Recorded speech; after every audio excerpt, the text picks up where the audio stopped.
எல்லாரும் நல்லா இருக்கீங்களா? இன்னைக்கான பதிவு எல்லாருக்கும் அட்வான்ஸு புத்தாண்டு நல்வாழ்த்துக்கள்ங்க.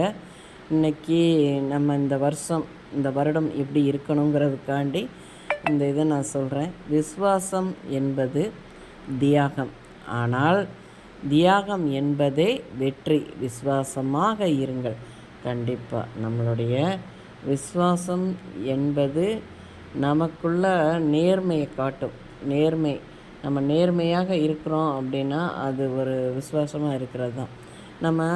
நம்ம ஒரு முதலாளியாக இருக்கிறோம், நமக்கு கீழே வேலை பார்க்குற பணியாளர்களிடம் நம்ம விசுவாசமாக நன்றி உணர்வோடு இருந்தோம் அப்படின்னா அவர்கள் அதை பல மடங்கு நமக்கு கொடுப்பாங்க. நம்ம வாழ்க்கையில் வெற்றி அடைய முடியும்.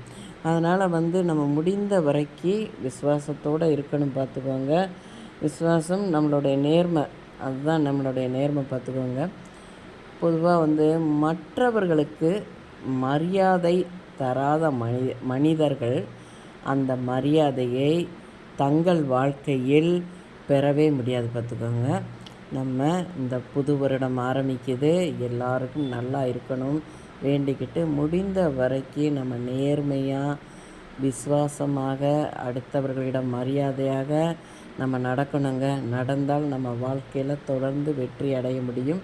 இந்த பதிவு உங்களுக்கு பிடிச்சிருந்தால் பார்வதி வீட்டு சமையலுக்கு ஆதரவு கொடுங்க. ஓம் சாய்ராம்.